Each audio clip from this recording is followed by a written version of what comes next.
Okay, welcome to 10 Tech Entrepreneurs Nebraska, brought to you by the Nebraska Tech Collaborative, powered by Exarban.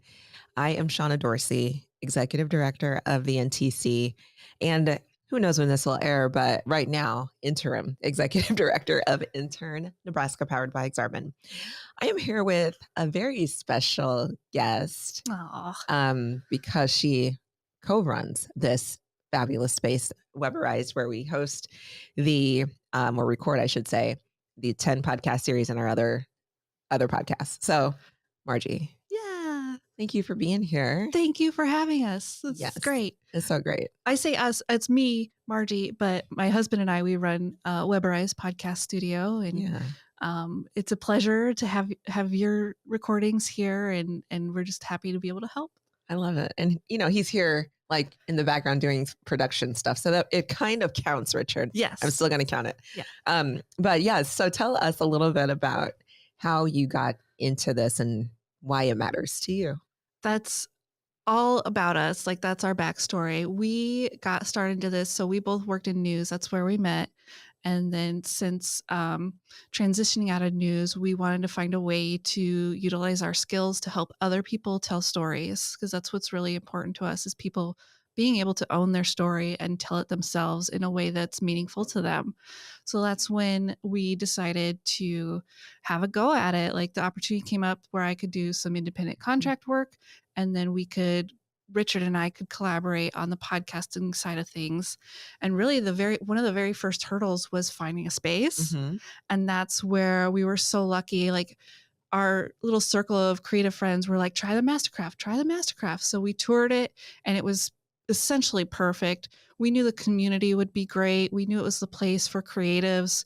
And now with Millwork Commons, like, building up all around it, it's been such a cool experience to see and be a part of, like, seeing how the different industries can come together and collaborate. And there's community events, and like Hutch is awesome because there's so many makers and things happening that it's just really cool, a good vibe to be part of. Yeah, no, it's so awesome. And speaking of millwork, that's how I ended up here, because when I first joined the NTC back in January 2023, I was like, we should totally have a podcast. And I don't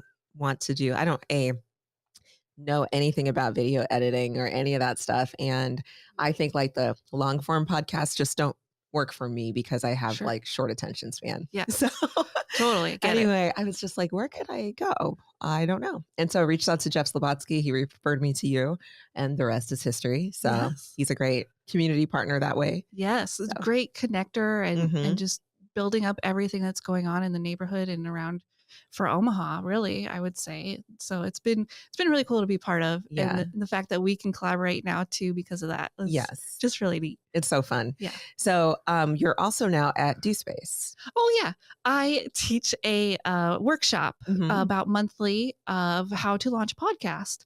And really the core of it is, I don't know if you've ever Googled really anything these days. Like, you get so much information. It's overwhelming. Yes. Everyone's trying to sell you something. So my goal was to just kind of put it into workable steps. And so, like, that first step I always tell people is write a mission statement for your show. And then from there, we break down like everyone's roles, whether it's just you, like you're a one-person team, you're wearing all these hats. And I really encourage people to put that on their resume because that's transferable skills. Yep. And then from roles to the tech you're going to use. And then from tech you're going to use to all the scheduling stuff and a little bit of writing. Like, just break it down. And then there's resources out there now and tools that make editing easier, that make the writing easier. That it's really been... even in the last year is what I've been seeing lately, is like the last year with AI and those tools, like there's so much more to help make the workflow faster. That's awesome. So what are some of your favorite tools that you've seen lately? So my favorite lately has been ChatGPT. And then I cross-reference too with Bard. Like, I'm using both kind of at the same time. Okay. Like 2 different tabs. I have a lot of tabs open all the time. And then from Bard, from AI, moving on from there, there's a service called Headliner that helps you kind of clip up your show really easily and puts the captions on there automatically for you. So that's super handy for the social media aspect. And then there's just from editing tools, there's lots of filters. Richard knows all about all the filters that make everyone sound great. Huh. And so he's really our post-production, I don't want to say guru because I kind of hate that word, but expert. He's the expert at it. That is so awesome. So if we back up a little bit, you're thinking ChatGPT for like helping with script development, and then Bard, how do you use that? And maybe actually if you could just walk us through like how you would start with ChatGPT and just kind of walk someone through an example of this. Yeah. So what I like to do, or what I'm experimenting with anyway, because I'm no means an expert, but trying it out, I use Dropbox to put the file in, and now it's automatically giving transcriptions. Awesome. So I don't have to pay for that anymore. And then I copy that transcription into a query for ChatGPT, and I ask it, can you summarize this? And provide 4 options for the summary. And I pick and choose parts of it, edit together like an episode description, essentially. And then once I have that, I'll put that finalized version of an episode description in there, and I'll be like, can you help me brainstorm an episode title? And then provide 4 options, then pick what I like out of it. And what I always recommend for episode titles is use person's name, because that's an SEO sort of tactic. Everyone's looking for the expert's name or that sort of thing. And then you have your description, your episode title, and then you can use it for developing social media. So you've got that chat history in there now. You can be like, based on our chat history, can you help me write some social media posts? And then provide 4 options. Yep. So it's just an easier and much faster workflow. Totally. Yeah. And then where does Bard come in?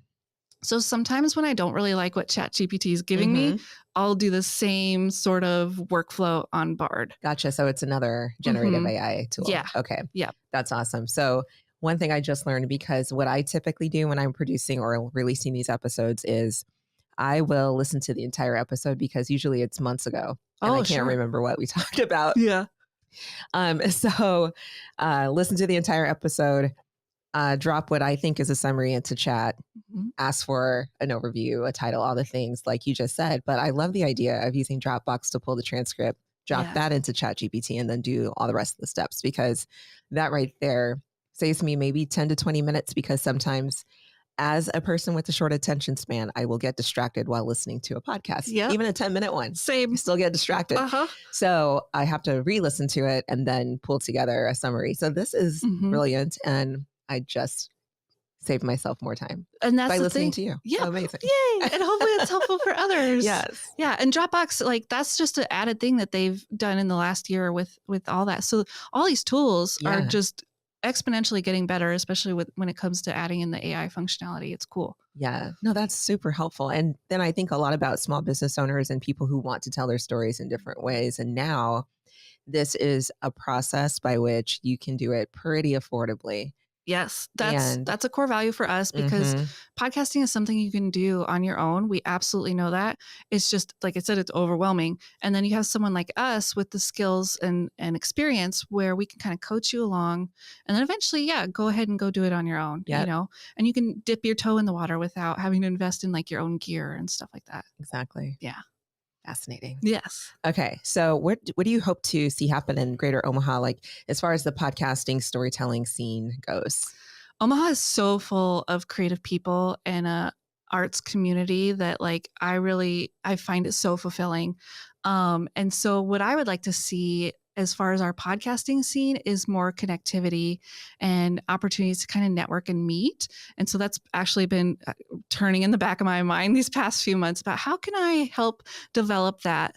So I've got some things that maybe I'm thinking about and just got to pull the trigger on. But I would like to see us kind of build a little scene. Like I want us to do live podcasts. I want us to be able to do like meet and greets. And I think there's a core set of podcasters that are out there and can cross interview on other people's podcasts, like just connecting everyone. That's interesting. Yeah, you should totally host like a meetup for podcasters. Yeah. Yeah, we got to do that. That'd be so fun. I'll be there. Okay. Well, thanks for hosting. Thanks for all you guys do for us. We really appreciate it. It's a huge time saver and it's so awesome. So thank you. Thank you for letting us support it. It's great.